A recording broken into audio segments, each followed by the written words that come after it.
Good morning, good afternoon, and good evening to colleagues and friends around the world. I'm Mike Sfraga. I'm the director of the Wilson Center's Polar Institute and Global Risk and Resilience Program. I want to thank you all for joining us today for a program entitled Canada's Arctic and Northern Policy Framework. We are honored to host this event. Today is day 3 and the third of 5 events comprising the Wilson Center's Polar Week. On Monday, we convened a panel moderated by Senior Fellow David Bolton entitled Expansion of Maritime Activity in the Bering Strait Region, Mitigating Existing and Future Risks. We did that with our colleagues at WWF. On Tuesday, we convened a discussion moderated by our colleague, Dr. Jennifer Turner, who's the director of our China Environment Forum, entitled China's Role in Saving the Wild Southern Ocean, Creating a Network of Marine Protected Areas. And we conducted that program with our colleagues at Pew. Also on Tuesday, we released the inaugural edition of our new publication series called Polar Perspectives, with a piece by Global Fellow Dr. Peter Carey entitled, Is it Time for a Paradigm Shift in How Antarctic Tourism is Controlled? You can find the full complement of the week's programs on the Polar Institute's website, including recordings of the programs I just mentioned.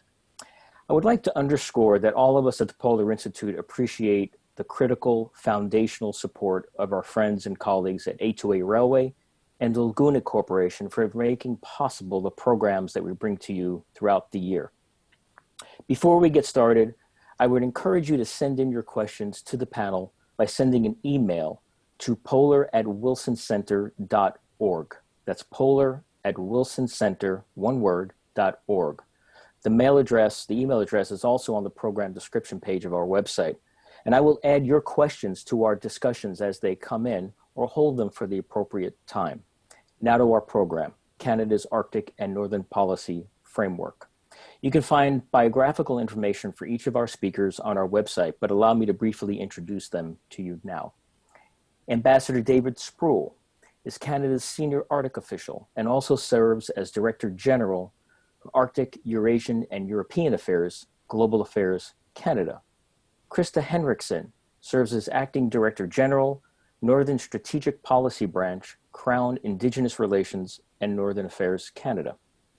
David Bolton is a Senior Fellow at the Polar Institute at the Wilson Center and the former U.S. Ambassador for Oceans and Fisheries at the U.S. Department of State.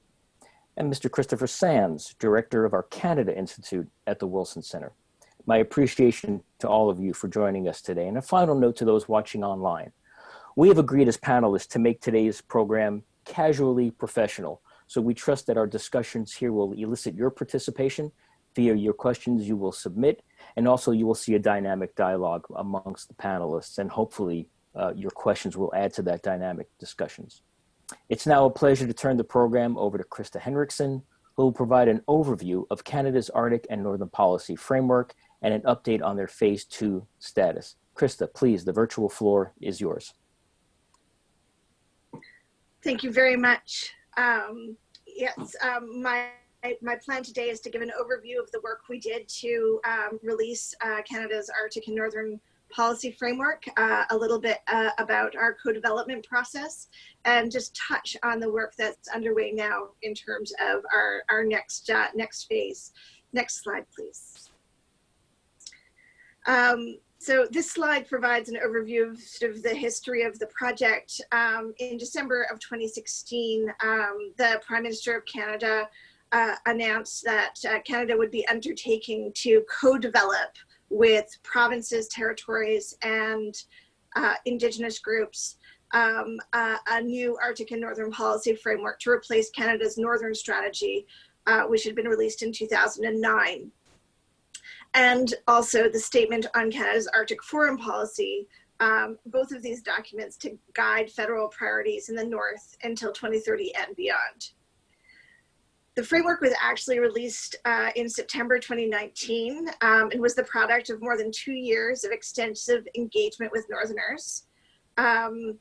We co-developed with Inuit, First Nations, Métis, the territorial governments of Northwest Territories, Nunavut, and Yukon, and the provincial governments of Manitoba, Quebec, and Newfoundland and Labrador. And we really worked at creating a new process as we went, as co-development for Canada for a national policy is a new model for policy development. And it involved collaborative drafting and incorporating priorities and perspectives of Northerners. This involved extensive consultations, roundtable engagements with Arctic and Northern residents, and issue-specific roundtables with youth, experts, and industry stakeholders, academics, and non-governmental organizations. Next slide. Just a word on partners and stakeholders. Partners were folks we were co-drafting with, so those are folks who had an actual say in the final wording of the document. Stakeholders are interested folks who were not at the table to co-draft documents. What ultimately evolved out of the process and many conversations was a co-developed policy statement with 2 additional federal chapters focused on international priorities and safety and security and defense priorities, and chapters or statements from partners, including our Inuit partners who together prepared an Inuit Nunavut perspective. The government of the Northwest Territories and the government of Nunavut each articulated their perspective and priorities, and a pan-territorial, which represents the interests of all 3 territorial governments, which are north of 60 in Canada, on the framework and their priorities. We do expect that partners may release additional statements or chapters as time goes on. We've been having ongoing conversations with a number of them about that. Next slide, please. Ultimately, the Arctic and Northern Policy Framework comprises 8 goals and 67 objectives that encompass social, environmental, and economic themes, including reconciliation, and broadly align with the UN Sustainable Development Goals. The framework and goals and objectives are intended to be waymarkers, I would say, that would enable us to refine goals, objectives over time, and as the Canadian Arctic and North evolves. This process has already led to a number of supportive and responsive investments, with the intent of continuing to work towards strong, self-reliant communities working together for a vibrant, prosperous, and sustainable Arctic region at home and abroad, expressing Canada's enduring Arctic sovereignty. So these goals and objectives, which seem very broad, can either be focused down on very specifically in terms of community interests, or be sort of brought out at a more holistic approach and seen as waymarkers to close some of the critical gaps between outcomes for Northern and Arctic Canadians and the rest of the country. Next slide, please.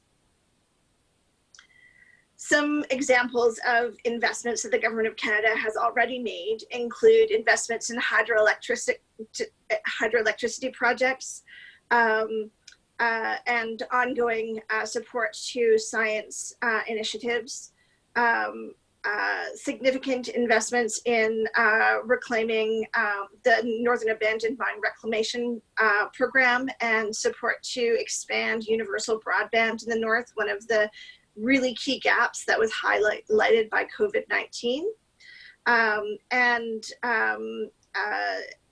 key commitments for social development, including the establishment of an addictions treatment center in Nunavut, and support for an on-the-land university program, the Disinterest Center for Research and Learning, for culturally appropriate and community-developed university curricula for students. Next slide, please. Co-development was a real adventure and is significantly more time-consuming than other types of policy development processes. In fact, the process can only move as fast as the slowest partner, and with engagement and interest from multiple levels of government and both elected officials as well as public servants, time requirements can be added. Also, coming to agreement on how documents or materials are considered final is a really key element of making co-development work. We really wanted to achieve a consensus approach, which was not always possible, as different jurisdictions and different partners had different priorities and red lines. And given all of the periods of time that are allowed for the digestion and circulation of documents, the consistent documentation of meetings and of process is really very important. The other thing to remember is that although we're partners in a process, not everyone shares the same vision. Although everybody does share the vision of a prosperous and people-centered policy, not all partners shared all priorities or intent. Canada's North, especially as defined in the Arctic and Northern Policy Framework, which includes parts of the northern provinces, comprises more than 50% of Canada's landmass, but less than 1% of the population. So it's an incredibly varied area with different priorities in different regions. But the release of the document and a partner's agreement on its release was just the start. Our next step is to co-develop and co-implement the framework. Next slide, please. Although the framework launched last September, a number of world events happened since that, including a federal election here in Canada, which meant a check-in with our political leaders to ensure they were committed to the path forward, and COVID-19, which really consumed a significant amount of capacity, slowed our progress on phase 2 in the initial part, but we've begun engagement with our partners on how we're going to make decisions going forward and how we can influence investments in the North to close key gaps. Initially, we've had a meeting which has brought all parties to the table, which is different from our past process, which had an Indigenous table and a government table. And so we consider that a really good sign. And we're hoping to use the process to both clarify priorities for recovery from COVID-19, but also looking forward to future investments in the Arctic and North. Next slide, please. So as I mentioned, that the framework, we're using the framework and the process established or being established to influence how we're responding to COVID-19. This has included supporting territories in terms of mitigation and management. One of the real challenges for Canada's North is that the cost of doing business is significantly higher than it is in other parts of the country, with a very small population, which also has an effect on calculations like per capita spending. In fact, when you're looking at less than 1% on a per capita basis, it's really hard to get the balance right to support services and key delivery of goods. And so our relationships built through this process really helped us focus and move forward on responding to COVID-19. Next slide, please.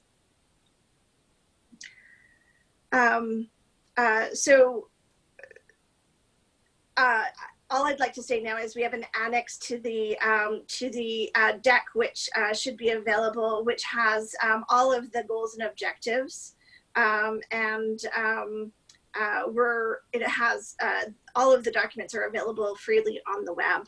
I'd be really interested to hear any other comments, but I think that's it for my presentation. Next slide, please. Yeah, there we go. These are the key priorities identified by our co-development partners, which you can see really infrastructure is one of the most important in various articulations, as are the health and self-reliant communities and people. So thank you very much for your attention. I'd be delighted to answer any questions. Thank you, Krista, for that great overview. I have a number of questions, but I'm going to hold on. I'm sure Chris and Dave do as well. I'm going to hold on to those for after the ambassador speaks, and I'm sure those in the audience will have additional follow-up questions as well. But thank you very much for that wonderful presentation. It's now a pleasure to invite Ambassador Sproul to discuss, maybe focus on the international components of the ANFP, and then there'll be a nice bridge between your presentation and the ambassador's presentation. So David, please, thank you. Well, thank you very much for the opportunity to speak. It's very timely for Canada to be able to discuss its international Arctic policy, and particularly its international dimensions, as we are here in the implementation phase of the APNF. Slide 2, please. The international Arctic policy demonstrates our commitment to a strong rules-based international order and international cooperation, safety, security, and defense. Canada will work with circumpolar networks, enhance community health, science, and knowledge partnerships, sustainable economic development, and security and safety in the region. Our policy specifically mentions that Canada will strengthen cooperation with the United States. We are interested in regularizing an Arctic bilateral dialogue with the US to strengthen the leadership role both countries take on Arctic issues and enhance the Canada-US bilateral relationship across government with Northerners. A number of federal departments in our respective countries are currently in discussions advancing this goal. Next slide. As a key component to Canada's foreign policy, our focus on the rules-based international order underscores our interest in maintaining a peace and stability in the circumpolar region. This stability exists because of the strong cooperation among Arctic states, which is especially notable in the Arctic Council, where we have successfully worked with Arctic states and Indigenous permanent participants for more than 20 years. It is also notable in our bilateral relationships. An example of this cooperation is how Canada and the US have collaborated extensively in the preparation of our respective extended continental shelf submissions for the Arctic Ocean, participating in 5 joint surveys from 2008 to 2016. Slide, please.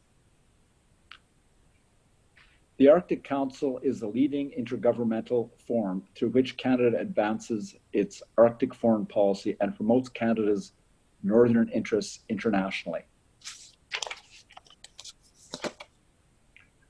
As my co-panelist Dave Bolton will recall, the Canadian and American Arctic chairmanships were back-to-back, and we closely worked to ensure a smooth handover and continued work in our shared priority areas. Canada has a number of priorities in the Arctic Council, including developing high-quality science, especially on climate change, and ensuring the Indigenous voices are prominent at the table. As well, in our efforts to champion the human dimension at the Arctic Council, we are making new investments by establishing a permanent international secretariat in Canada for the Sustainable Development Working Group. This group identifies itself as the human face of the Arctic and focuses on pressing issues in the North, such as suicide prevention, sustainable energy, and gender equality. Slide, please. Canada recognized that international collaboration in polar science, technology, and innovation is essential to advance our collective understanding of the polar regions and their effects on global climate systems.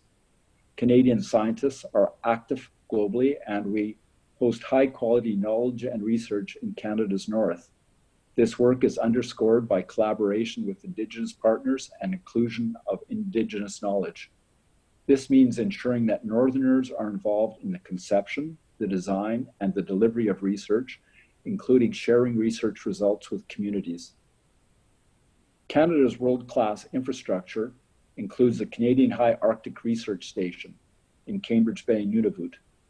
Formally opened in 2019, the CHARS campus has already hosted international teams of scientists, including those from the United States.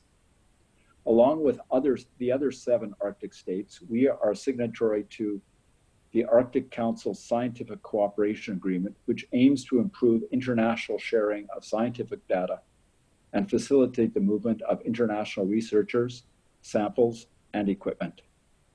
Slide, please. People and communities are at the heart of Canada's international Arctic engagement, and a key priority is empowering Arctic youth.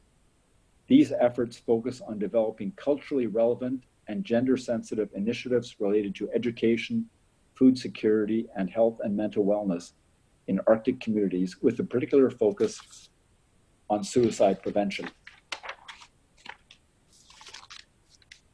Initiatives include support to the University of the Arctic Network, including circumpolar youth exchanges, as well as strengthening longstanding Arctic Indigenous cultural and family connections across international boundaries. This involves removing barriers to the mobility of First Nations and Inuit and cultural goods across the Canada-Alaska border, as well as the Canada-Greenland boundary.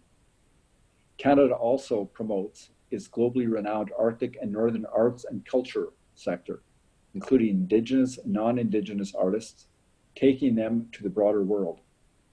Slide, please.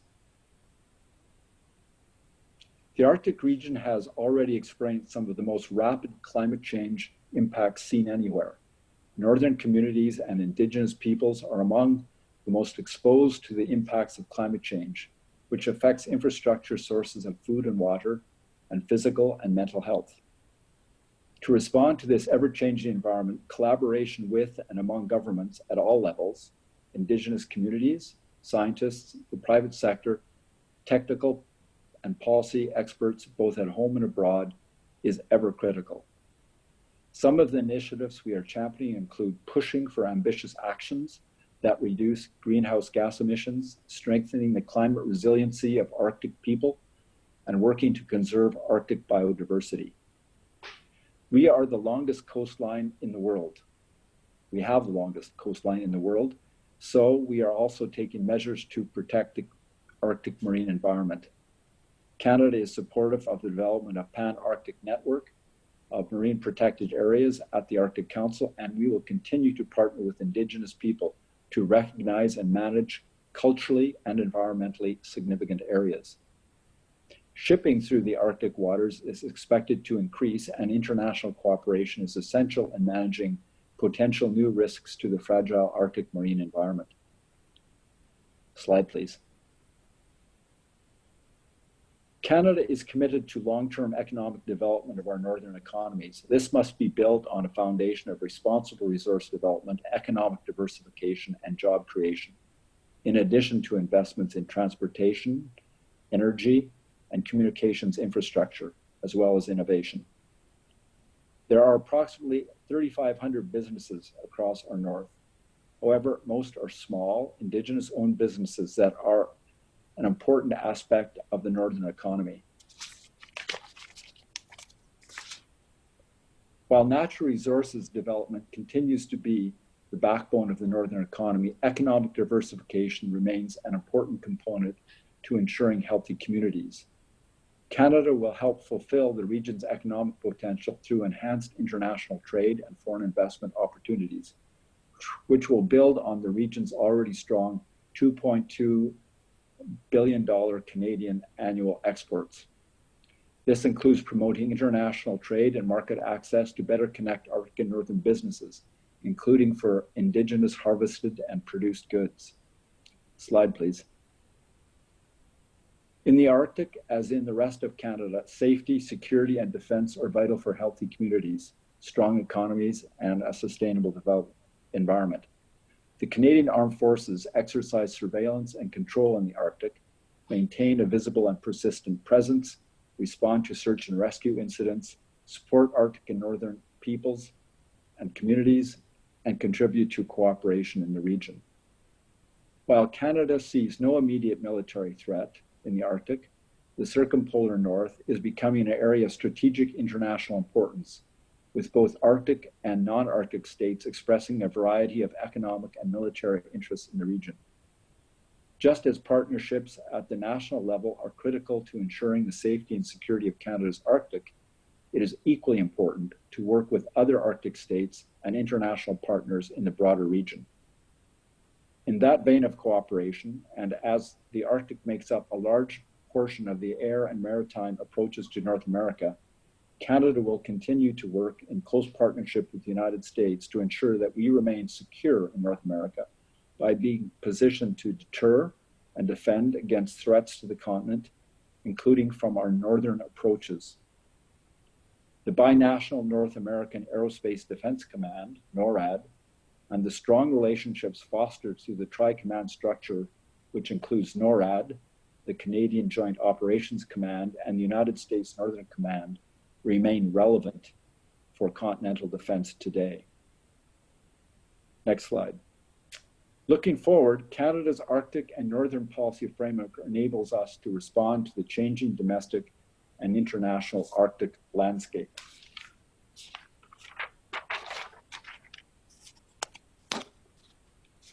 As I have outlined today, we are working to ensure that the rules-based international order is strengthened and our expanding international Arctic cooperation responds to emerging global challenges and the Northern communities are resilient. With the new policy, we are better equipped to take on new challenges and seek out new opportunities for engagement. And this includes continuing work with our multilateral partners in the Arctic Council and beyond, exploring new opportunities to work together bilaterally on the pressing issues we face in the changing Arctic region. Thank you very much. Thank you, David, for that wonderful overview. Again, I have a lot of questions here, but let me invite David Bolton into the discussion. Dave, perhaps some thoughts, some reflections, and maybe even a question or two to both David and Krista, and then Chris Sands, I'll invite you into the discussion after that. Dave? Thanks very much, Mike. Let me add my thanks to Krista and to David for those excellent presentations. And I would say more importantly, my commendation to Canada as a whole for producing this policy framework, and in particular for the process that you went through to get there. I know it was long, I expect it was arduous. I have had some experience of my own in the United States government trying to create similar policy statements, once in the administration of George W. Bush and once in the Obama administration. And I know how hard this is.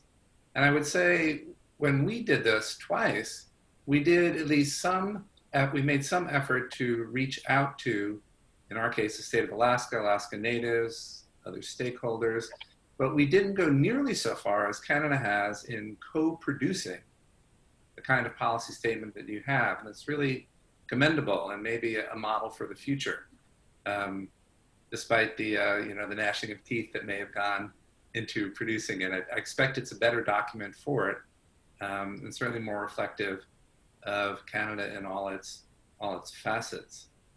I do have a question for Krista, and then I also have a question for David. David, thank you also for your presentation. Maybe I'll start with Krista, and maybe after she answers, I can come back and ask a question of David as well. So Krista, I saw on the slides, and you mentioned in passing, that not only was the policy framework jointly produced or co-produced, but there's a commitment to have it implemented jointly, co-implementation. And I'm wondering what that really means in practice. I realize it may be a little early to say, and that the event of the pandemic may have made that even more complicated than it otherwise would be. But what does co-implementation really look like in your view? That's a great question, and it's one our partners are also really keenly interested in working with us on. I can say that the real intent from the federal government's perspective is to ensure that as we go forward, decisions about the North are really influenced by Northerners. A lot of Northern policies in Canada have been really made in Ottawa for the purposes of the central government, and really focused around the economic and strategic potential of the North, which is, of course, very important. And I think one of the things that really distinguishes the Arctic and Northern Policy Framework is its focus on people who live in the North and the voices of Northerners. So one of the things I think we did achieve through the co-development of the document is a document that really captures the voices of Northerners and is not only a bureaucratic document. But going forward to co-implementation, what we're really hoping for is to have an ongoing forum in which we can clarify priorities, we can develop common approaches to problem solving to close gaps, key critical gaps like gaps in post-secondary education, gaps in education more broadly, economic gaps, but also to, in an ongoing way, renew the goals and objectives of the framework so that they align with the evolving North and really continue to reflect those Northern voices. Okay, well, thanks for that.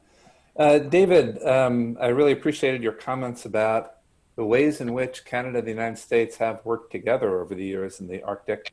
You mentioned any number of examples. And I think it's a reflection of the fact that our two countries' sets of interests in the Arctic are actually quite similar. And this is true despite changes in administration in Canada and the United States that have not always been in step with one another in other ways. Our interests in the Arctic are actually pretty similar overall. And so in looking through your slides and reading the international chapter, one thing I was wondering about is whether, in your view, there is something really new here in terms of what Canada is choosing to emphasize about its various interests in the Arctic.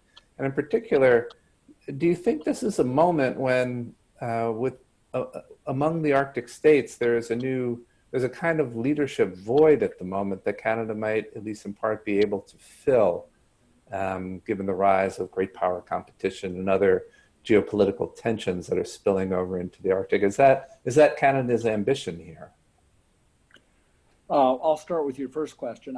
I think what the international chapter has provided us with is the means to be more effective and do more in the areas that we have worked in before. I point, for example, to the Arctic Council. We're very keen that Indigenous voices shape the policymaking process and the work of the Council. So we think with the new international chapter and the funding that we will receive, it gives us an opportunity for their participation in the working groups, the permanent participants to be more active in the development of projects, for the development of expertise to be a bigger voice, for them to bring forward Indigenous knowledge and solutions in the scientific field. It provides us with the opportunity to expand our ability to address domestic science issues with international collaboration in the scientific field. Most notably, climate change is a good example. So what it does, it allows us to do more. It also allows us to do more in terms of what our traditional priorities insofar as our foreign policy in the Arctic is concerned, and support for our traditional allies in our common interests. For example, in the area of security, I think it will enhance our ability to cooperate with the United States, for example, by increasing our bilateral collaboration modernizing our defense apparatus insofar as the North is concerned and protection of the Arctic, the North American Arctic, work more effectively with international institutions in that regard, such as NATO. So I see it very much as an opportunity to improve on what we've been doing and enhance our effectiveness. Insofar as your second question is concerned, we're not looking to fill voids, but where there are areas that Canada wishes to prioritize, it gives us the means to do it more. Getting back to the Arctic Council, for example, we felt for a long time that it was critically important in the development of the Arctic, not only our Arctic, but the Arctic generally, to take into consideration Indigenous knowledge and what we've garnered from thousands of years of practice and experience, and that will benefit us all in terms of the peaceful development of our Arctic that is environmentally sensitive and allows us to keep going without and meet the challenges that we're facing now here in the 21st century. Okay, Great. thanks very Thank much. you. Mike, back to you. Yeah, Chris, let me turn it over to you for the same thing. Some thoughts or questions for Krista and David, and then I will take the next round, and then we'll move to questions from the audience. Please, Chris. Sure. Thank you very much, Mike. And thanks to both of you for great presentations. I feel like I have to start with a little bit of context, because for many of the people who are watching this and engaging the panel and the audience, they may just not know how monumental the achievement that you have has been. And this is very breezy history, but just some notes. Maybe in the very beginning of the modern Arctic era, when Louis Saint Laurent set up the Department of Northern Affairs back in 1953, and John Diefenbaker ran his 1957 campaign, really criticizing the Liberals for having a sort of insufficient investment in the Arctic in the North, there was a sense that this was a partisan football within Canada. And even though we did get Norad done in that period, it was still an era where competition, not only among the great powers in the beginning of the Cold War, but also competition among Canadian politicians and so on over the Arctic, was really rife. By the time we get to the 60s and you have the voyage of the SS Manhattan through the Northwest Passage, followed by the Polar Sea in 1985, that competition added a Canada-US element, and we fought a lot, wasted a lot of energy, I think, between the US and Canada in the Arctic, and it seemed to dominate much more than what was actually happening in the Arctic. It was really a debate about people outside and how the Arctic reflected their anxieties.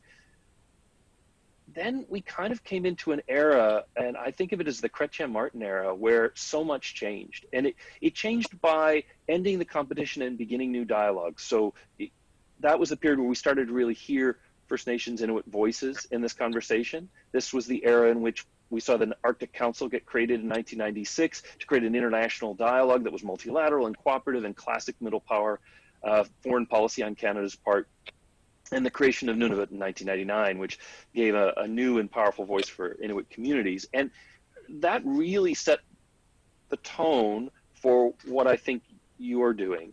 But between Harper in 2009 and the Trudeau government's 2019, you see the Arctic is not as partisan.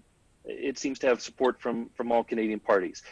US-Canada tensions are limited, and we're working together, as you both pointed out, in a very positive way. Economic development and really the livelihood and the concerns of the people who live in the region, plus scientific cooperation, have much bigger roles, and that local engagement, and maybe the middle piece, infrastructure, which has multiple, whether it's defense infrastructure, as Ambassador Sproul was saying, or infrastructure for improving the quality of life of Northern people. To me, this is the backdrop for this strategy, and it is an evolution that's been a long time coming, but there's a real achievement here, and leads me to ask the following questions. For Kristen, I wonder if I could ask, what's your feeling about follow through? And I hate to ask this question. I know it's more of a question for politicians, but given the strains that COVID has put on everybody's budgets, and we've got some severe concerns in US as well, how do we ensure follow through? And in particular, with critical minerals as a new priority between in both of our countries and moving away from Chinese sources of supply, some changes in energy. Is it possible to imagine, maybe not in this plan, but in the future, a North that pays its own way? A North that has the economic activity that generates the revenue that gets reinvested in the North and keeps that growth going? Or is that, do you think that's too pie in the sky?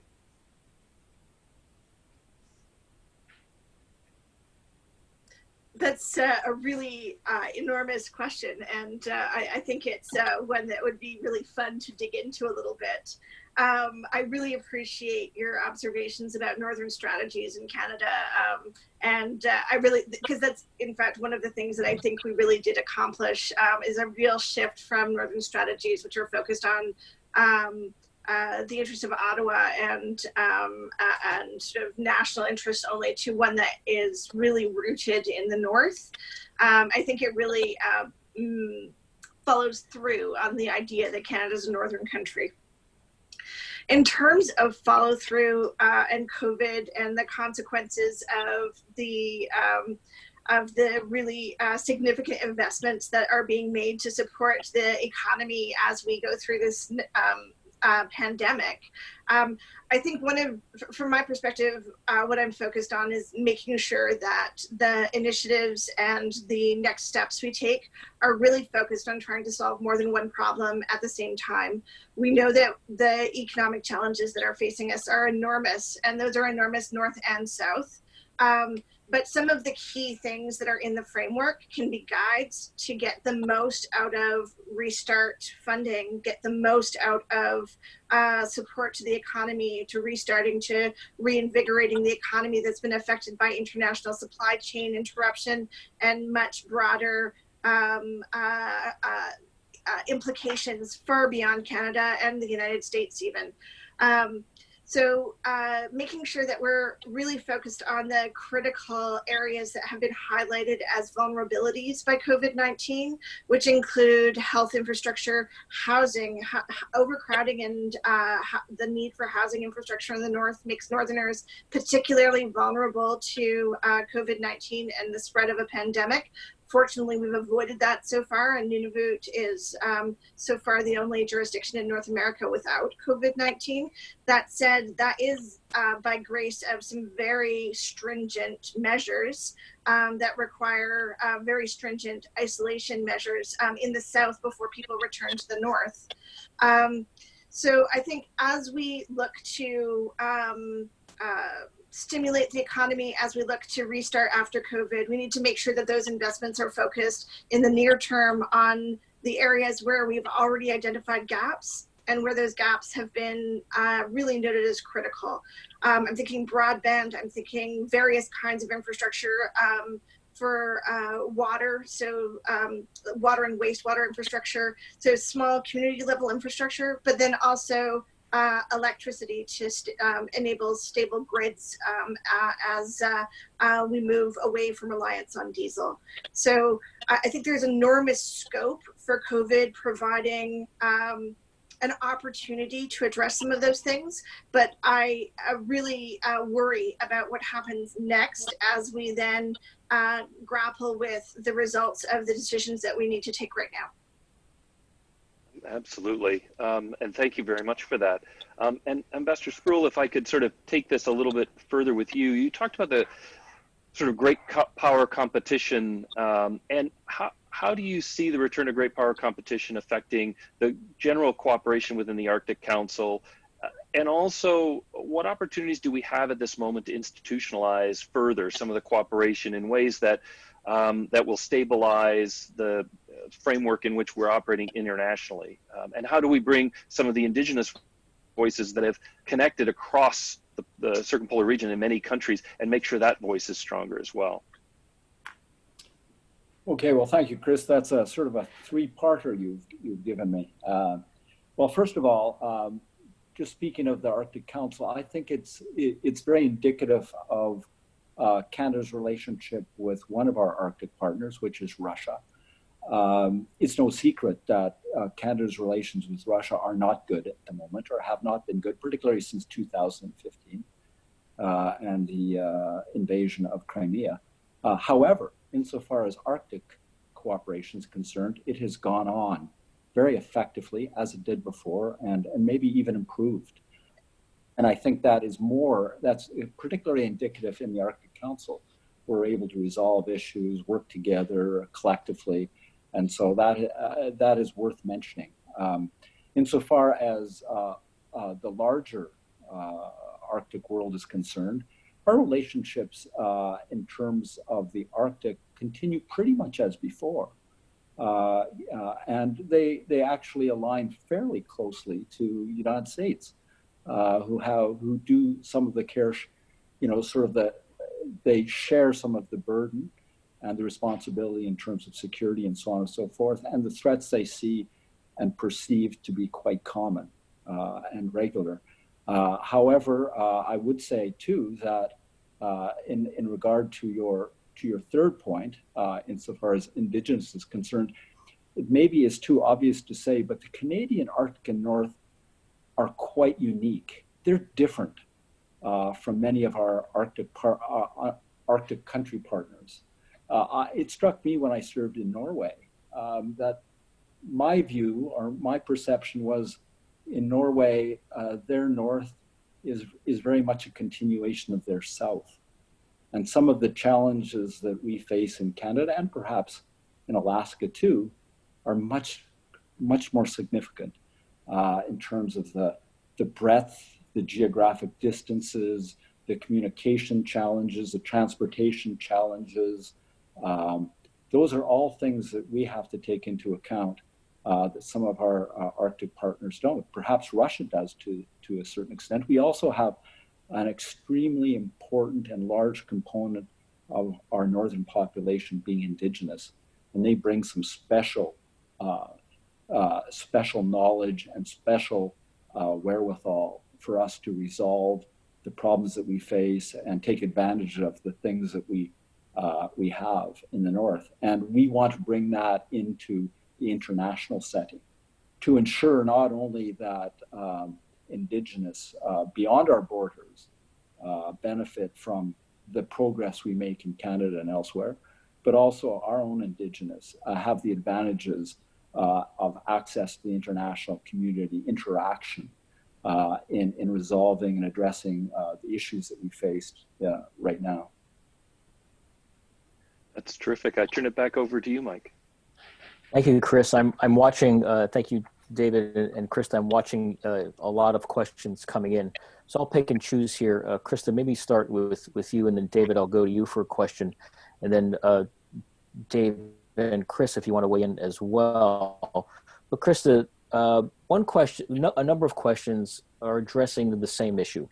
And that is, who defined literally the word, who selected the word stakeholder? Who defined what a stakeholder is versus the terminology which is a rights holder? So the difference between a rights holder and a stakeholder is a number of people would like to understand that a little bit better and would like some clarification on that. How indeed you separated the two, defined them, separated them, and then how that's working going through the process. Great question. We divided our world into two, basically, partners and stakeholders. And partners are subnational entities like our provinces and territories, and rights-holding Indigenous groups in Canada. The Constitution protects Indigenous rights. The North is one of the most self-determining parts of Canada, in which there are over 20 land claim agreements and self-government agreements. And we invited everyone who has constitutional rights in the jurisdiction. So in the 3 territories, in northern Manitoba, in northern Quebec, and in Labrador, to participate. So people who have rights protected under the Constitution and jurisdictions were our partners. Stakeholders are all of the other people who are interested. We work, in terms of partners, we worked with the Indigenous, sort of the recognized bodies of the Indigenous groups. So in some cases, that's Indigenous governments, like the Nunavut, the Inuit government in Labrador. In other cases, it's recognized leadership of Indigenous groups. In terms of partners, that involves a whole lot of more people who are really interested in the North.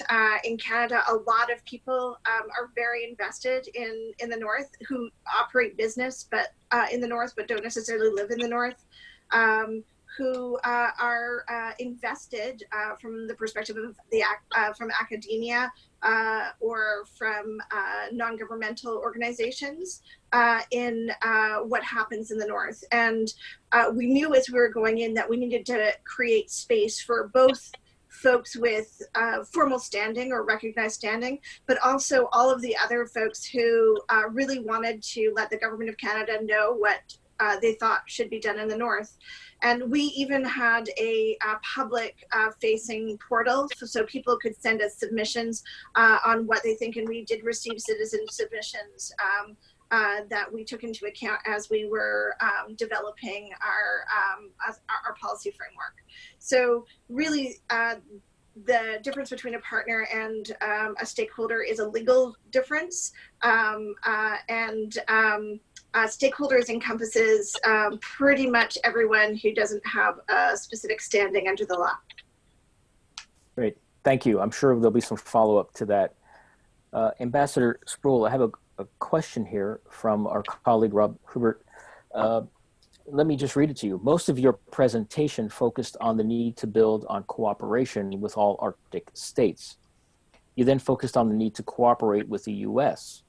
How will Canada balance this need to better cooperate with the US when the US is increasingly labeling both Russia and China as a direct and growing threat in the Arctic and not a cooperative partner?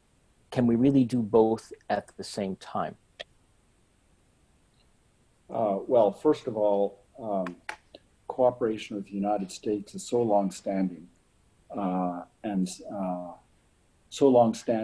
I would even go so far as to say effective, that we do not anticipate that any particular changes in either country's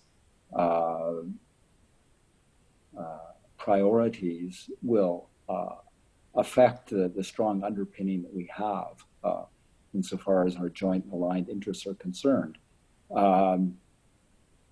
There are foreign policy differences we've had, and I wouldn't necessarily suggest that our differences insofar as our relations with those two countries are so pronounced as you might suggest. We are both having our difficulties at this moment insofar as those two bilateral relationships are concerned.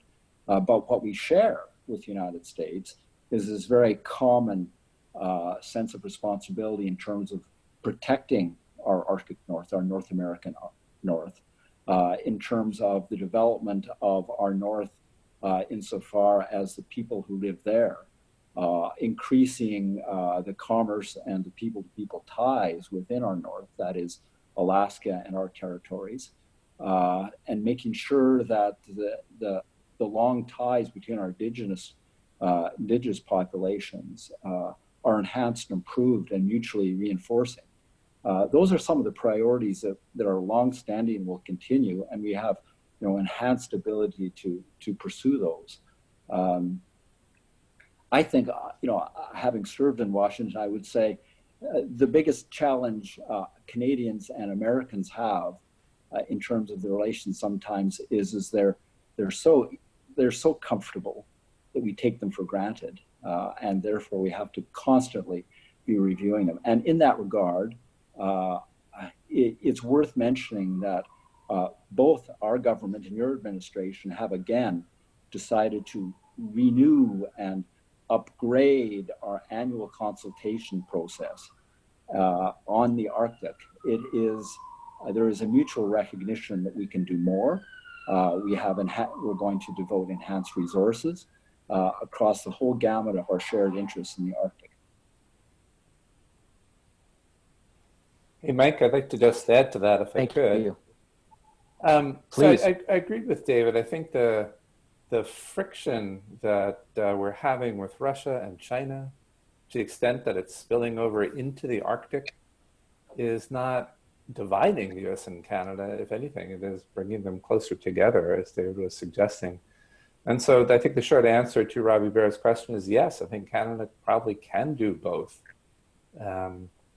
I don't see a contradiction there that he was implying. Great. Thank you. Chris, thoughts on that subject? Because I have a number of additional questions coming in that actually dovetail into that. So let me ask Chris if you have some thoughts there. No, I think let's hear where the questions go. I'm enjoying this conversation. It's very interesting. Okay, good. Let me then, Dave, back to Dave Bolton, and then to Krista, and then to Ambassador. Dave, on that note, here's a question directly for you. Oh. Yeah, so it just loops all back around here. Given the need for good cooperation between Canada and the U.S. in the Arctic, the question is, why have senior U.S. leaders started to talk of the need to challenge the Canadian position regarding the Northwest Passage? Well, this isn't really anything new. Recently, Secretary of State Pompeo, about a year ago, highlighted it in a speech in Helsinki just before the Arctic Council ministerial then.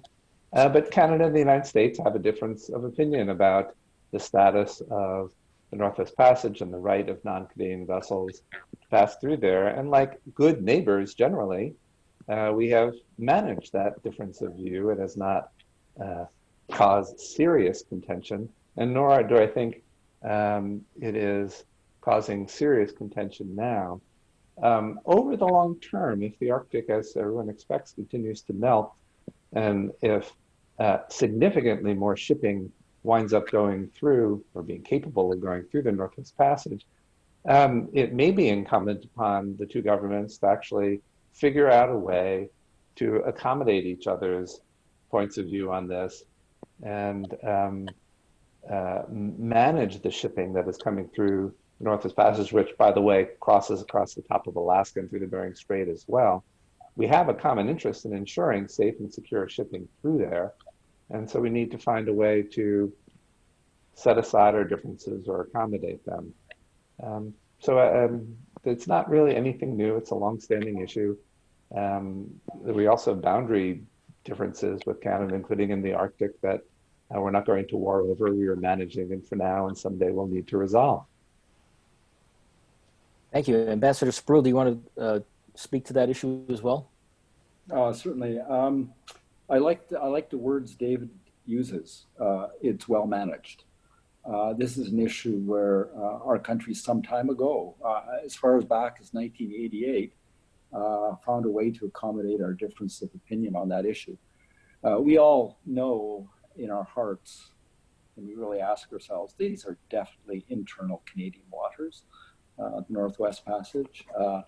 And I'm sure the United States will come to that view soon enough. But we do have an agreement in 1988 in which the United States agreed that they would ask consent to send ships through the Northwest Passage when they were going to do so, and that has worked very well. So it was a very practical way to accommodate those 2 points of view, maintaining our positions. So it is an example, as with other issues we differ on in the Arctic, be it the Beaufort Sea, and then we actually have 5 or 6 other boundary disputes. We manage them, there may come a time when we're able to resolve them in a formal way. But for now, we're able to manage them quite well because we have an understanding that we need to accommodate and the larger goal of continuing this ever so important cooperation in our north. Yeah, thank you. Chris, please. Yeah, I want to see if maybe I can ask the Ambassador Sproul to go on this one step further. I think we've talked a lot about rights in the Arctic, who has the right or ownership of various passages. But towards the end of the George W. Bush administration, there really was a sort of shift in tone to the responsibilities we have for search and rescue,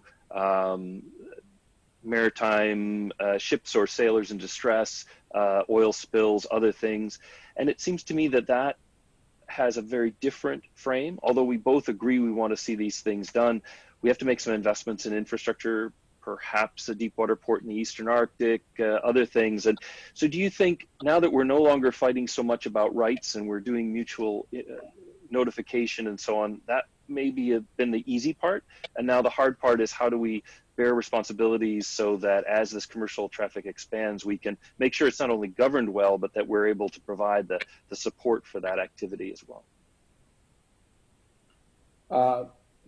Well, what we do share is a common belief that economic development in our north is important. Where we do sometimes have differences is when economic development might challenge certain other priorities we have, whether it be the migration of caribou through certain parts of our north, or when and how to exploit the natural resources, the hydrocarbons. But as a lawyer who has been working on these issues on a day-to-day basis for many years in previous capacities, it was a sort of thing where we dealt with the issue as it came up, and in a very practical way. And I'm pretty confident that will continue.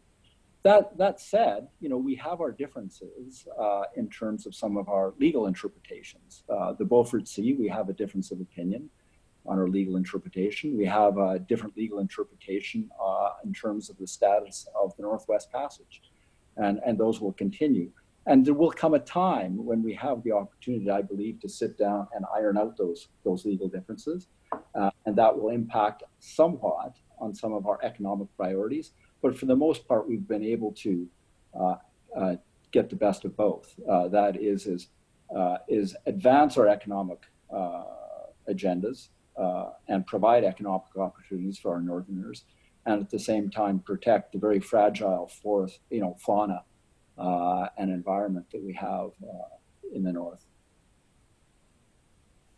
Thank you. Krista, I have a question for you. But David, please weigh in.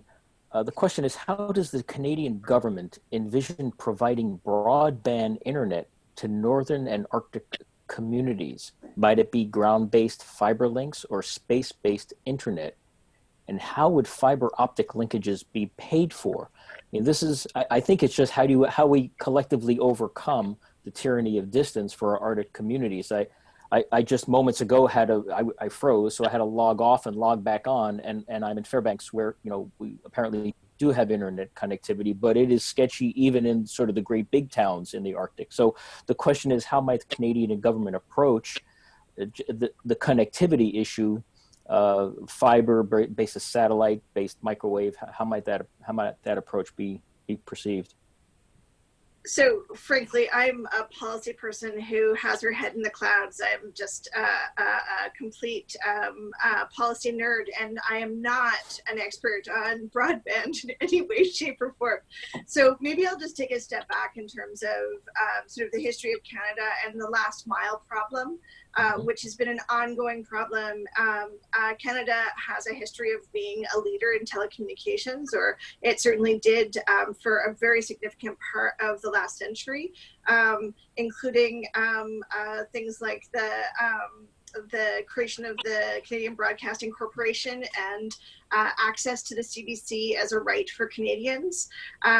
This was wrestled with as we moved from analog to digital television, and we needed to make accommodations on that file as well, including allowing analog television to continue in some communities because that's the infrastructure that's still available.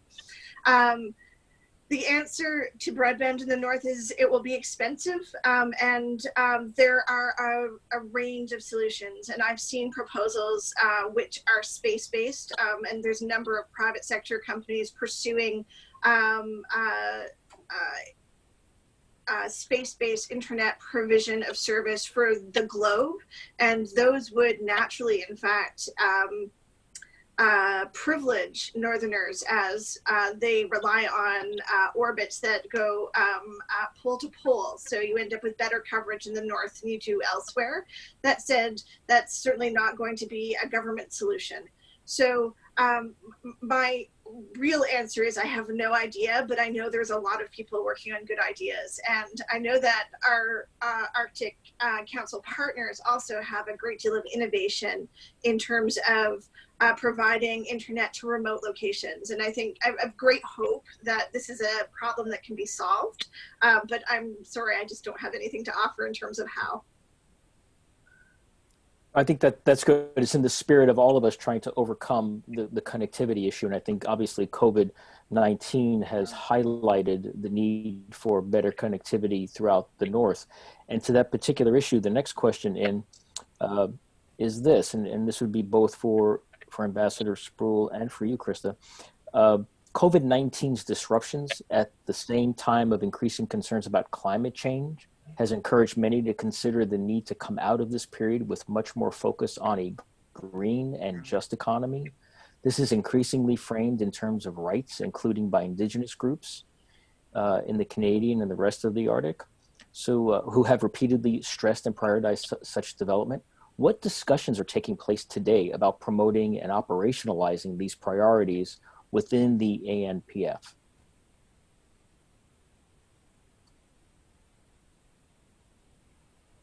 So, David, I gather you'd like me to take a crack at it first. Yeah, I think you do a good job with that. So one of the goals of our Arctic policy framework is focused on the environment, including biodiversity, climate change issues, energy issues, and one of the priorities of our current government is developing a green economy and balancing traditional oil and gas development and the development of a green economy.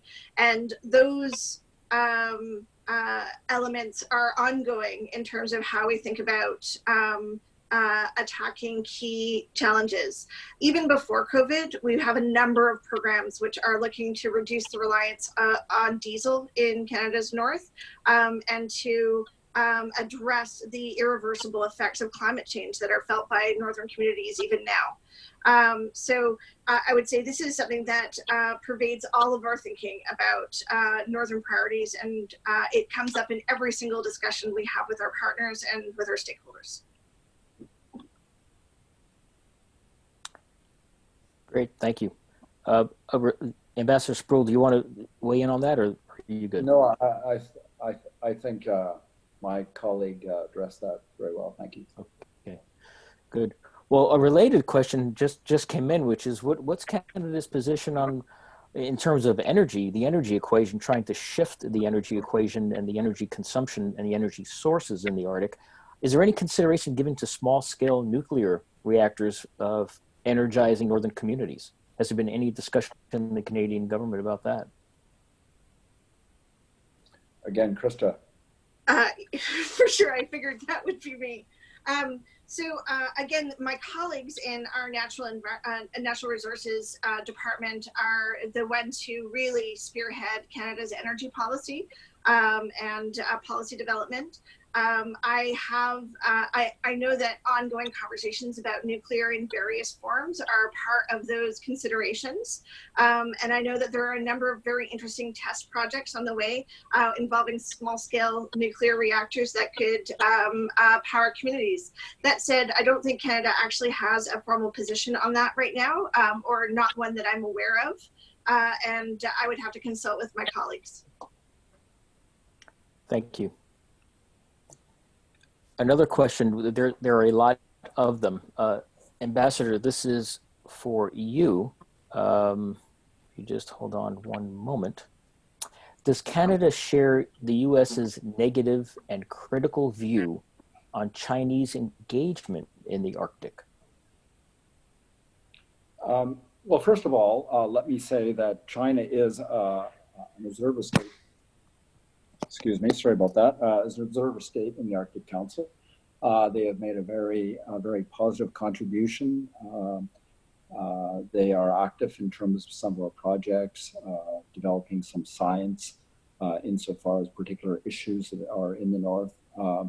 They also have their commercial interests, of course, and this commercial interest that people talk about insofar as China is concerned, it has to do usually in the context of the speedier transportation of goods through the Arctic as I guess, a cost saver in terms of transportation. Right now, that is much more of a realistic option insofar as the northern or the northeastern passage is concerned, as opposed to the northwestern passage. I think it'll be some time again. So some of those issues are there. And I think it's fair to say that China is interested in the Arctic because it sees itself as a great power, and great powers have interests all around the world. And the Arctic is an important part of the world, and it's increasingly seen as such. And they want to send that message out and be a part of its development, be a part of its the benefits that derive from it. But what's important is that China understands that it must do it within the framework of international law and rules, and go about that cooperatively in strict adherence to those that are established by our institutions, our international institutions, and those areas where we as other countries have very direct interest, and particularly those countries such as the five Arctic countries which border on the Arctic. We have special responsibilities, and I do think that China needs to understand that, and I think that they do understand that. Indicative of that is the fact that they want to participate in the premier forum for the Arctic, which is the Arctic Council. Thank you. Let me ask David and Chris if you have any other comments or questions that you would like to share or ask before I go back to the audience, there's a robust list of questions out there waiting. But please, Dave Bolton. Well, just following on to what David Sproul was saying, yeah, I think he summed it up pretty well. But I would add this, there are plenty who are concerned that China will use its economic clout to gain undue influence, at least in certain parts of the Arctic, through offering investments or other economic incentives. And when the United States government reacts against Chinese involvement in the Arctic, it's usually having to do with that. China is, of course, also heavily engaged with Russia in the development of the Russian Arctic at a time when the United States, Canada, and other countries are still imposing sanctions on Russia. So these are the types of frictions that come up. But at least within the Arctic Council process, and I would add also in the negotiation of an agreement I was involved in relating to future Arctic fisheries, China was and remains cooperative and useful player also in the fostering of scientific cooperation in the Arctic. So the concerns with China, at least in the United States, are often sort of focused on a particular set of activities, and in my view, can get overblown somewhat. But I don't think they are perceived all that differently in Canada and the United States. Thank you. Chris? You know, I guess I'd maybe ask a question pivoting off of that. One of the things that it seems to me anyway, and I'm not a great expert on China, but what we've seen recently have been efforts to try to put Canada and the United States sort of setting us into fighting among ourselves, whether it's over Huawei or other issues. And can we maintain a sort of unity of purpose and maintain this great partnership we have in the Arctic in the face of those kinds of challenges when we know, might have to do with fake news or misinformation, and so few people have a direct line to what's actually going on in the Arctic? Does it worry you at all that we might find this to become this era of cooperation undermined by whether it's China or even Russia on a bad day? And what can we do about it?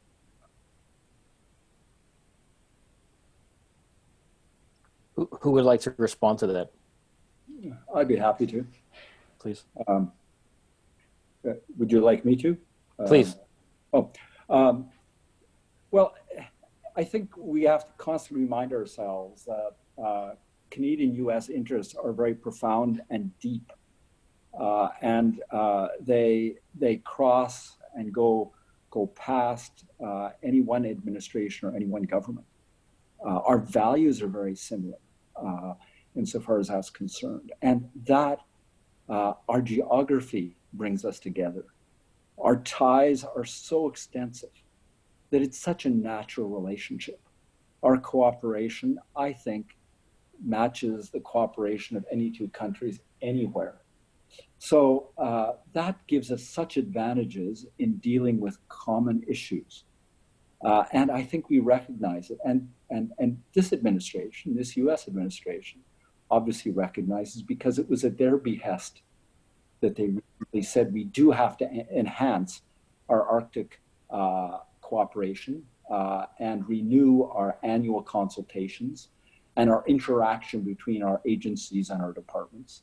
So there was that recognition. And that is the base upon which we can go forward and act in a very aligned, effective way, carefully identifying what we need to do together. And that has been my experience over the course of about 3.5 decades in this diplomatic business. And I am pretty confident we'll continue well beyond any political change that happened in either country. So I think we may have lost Mike Sfraga for a few minutes due to the same kinds of connectivity problems. Perhaps I could jump in, David, to ask you a question that's been on my mind. You touched on this a little earlier, but I'd like to ask more specifically. The Arctic Council has been in the forefront of multilateral cooperation within the Arctic for any number of years. It's going through a difficult time at the moment, thanks in part to the pandemic, and also friction between a number of its members and Russia. And Russia, in less than a year, will take over as chair of the council. I'm curious, in your role as senior Arctic official for Canada, what you expect from the upcoming Russian chairmanship, what you've heard from your Russian counterpart or counterparts about their intentions for their upcoming chairmanship. What's the latest in this front? David, we really expect to get a much better idea of some of the Russian priorities, perhaps the next senior officials meeting, which takes place in October, where usually traditionally it's that meeting before the advent of a chairmanship where countries establish their priorities. I guess the one indication that we do have is that we do think that they're going to put quite an emphasis on economic development of the North. And where we saw that a little bit is they had fairly strong and robust views in terms of the role of the Arctic Economic Council, which was developed during the Canadian chairmanship, a few years back. And I think that there's a constant emphasis from our Russian representatives that it's important that the Arctic not only focus on environmental issues and environmental protection and protecting the fragile environment that we do have there, and some of those issues, but we really have to also ensure that Northerners have the economic wherewithal to prosper. And so I think there'll be quite a lot of emphasis in that regard. The other thing I would say is that we have seen a lot of interest in terms of the development of projects insofar as one of our groups is concerned, one of our working groups, and the working group which Canada has put quite an emphasis on over the years, which is the Sustainable Development Working Group. In fact, we're going to be developing very soon we're going to have the headquarters for that working group. The Russians have put forward a fair number of projects there, which is quite interesting. So that indicates to me that they have a very ambitious agenda and are going to take full advantage of the chairmanship to advance some of their particular priorities. Thank you. And thank you, David Bolton, for jumping in there with that question. There are a number of other questions. We have about 10 minutes left, but David Sproul, I have a question. I'm amalgamating a number of questions here. There has been a lot of discussion, as you know, recently about the different Arctic forums, Arctic Council, Arctic Coast Guard Forum, their roles and responsibilities, and a lot more discussion about the security components of the Arctic. Many of us who are involved with the Munich Security Conference have talked about different kind of forum and round tables applicable to bringing the heads of security who are in charge of military and defense security apparatus together. The question here, amalgamated, is would Canada support some type of organization that would look at the military defense security side of the Arctic outside of the Arctic Council? First of all, let me address the Arctic Council. The Arctic Council, I think, quite deliberately has pretty much excluded, in terms of its mandate, a discussion of traditional security issues. I think the thinking is that these are the most delicate, and these are the ones which we can bog down discussions in the Council and let us focus on the multitude of other issues and advance those. And I think that's been a fairly successful strategy. Insofar as cooperation discussions, insofar as security in the traditional sense is concerned, you are aware that, and I think Canada began this, there were regular meetings of the Chief of Defense Staff some years ago. That's fallen away a little bit since Crimea, because Russia has been excluded from those, consistent with some of their exclusion from other fora as a result of their invasion of Crimea. So I think there's potential there, but I think that most of the potential in terms of discussions of security in that sense would probably have to be restarted at the leaders level if there were to be such. Right now, there's some impediments in terms of the participation of all the players who might be brought to the table. Can I ask a quick follow-up on that question? What about NORAD?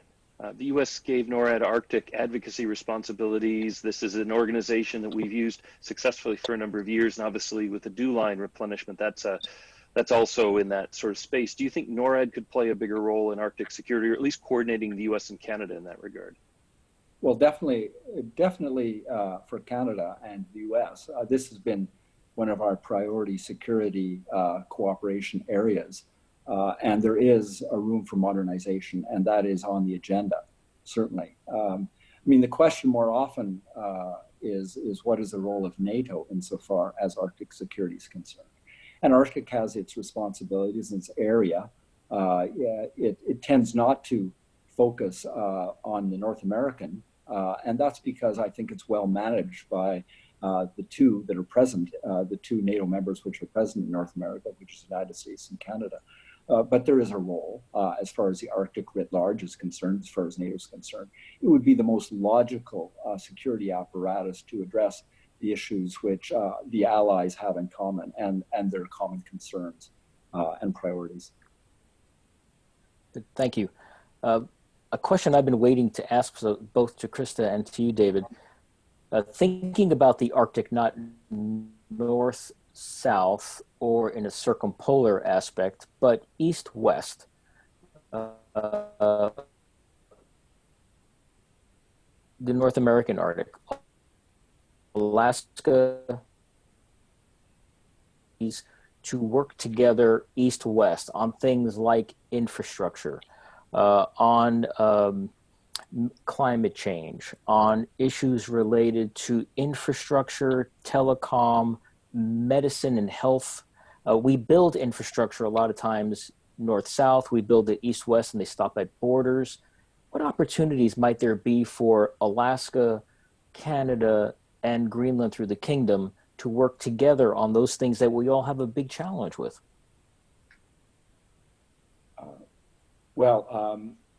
One area that I might highlight is, and you'll see it in the ANPF, is we would like to see how we can enhance movement of people across those borders between Alaska and the Yukon, and between Greenland and Canada or Labrador.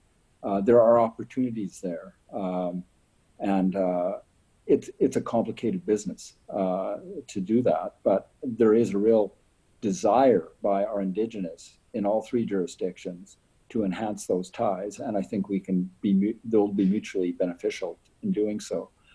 Insofar as the planning across borders are concerned, talking about just the United States and Canada, our southern border is so permeable it is so open, particularly to economic cooperation. There's no reason why we can't enhance the opportunities across our northern borders. And my sense, and I don't pretend to be an expert, but in terms of the thinking of Northerners, both in Canada and Alaska, they're very similar. I think they can advance their work together immediately just because of their worldview and to some extent. So their opportunities. They're entrepreneurial in their nature.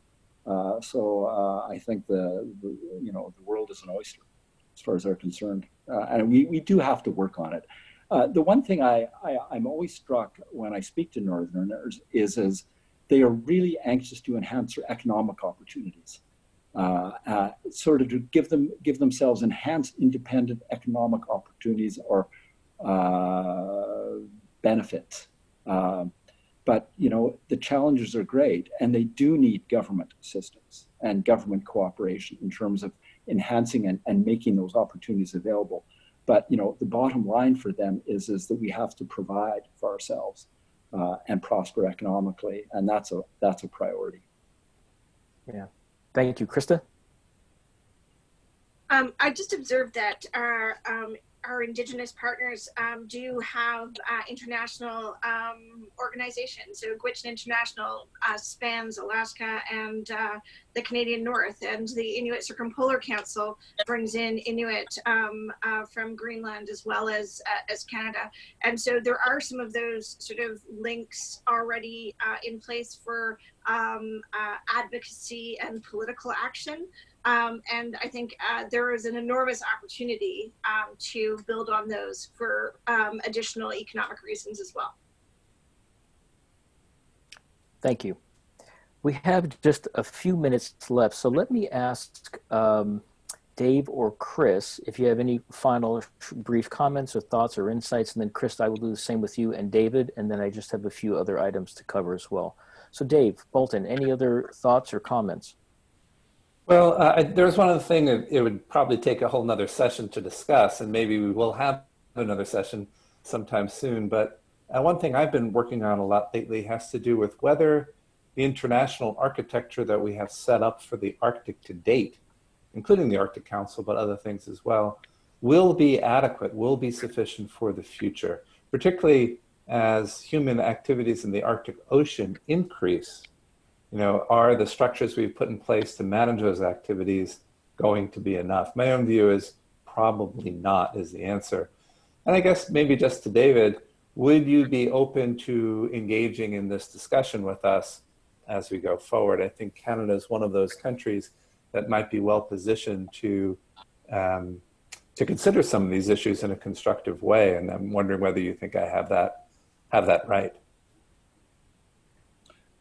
We'd be pleased to participate in such a discussion, and I think as a result of the ANPF, we're probably better positioned to get very active on these kinds of questions. Insofar as the question you posed, Dave, is concerned, it's interesting. I think sometimes we talk about Arctic cooperation, and we do focus quite single-mindedly on the Arctic Council, but there are other organizations which deal with the Arctic, IMO. Developed a polar code and that sort of thing. So we do have to think whether there is advantage in trying to have most of our Arctic cooperation come under the umbrella of the Arctic Council, or whether there is benefit in having it go on in a number of organizations.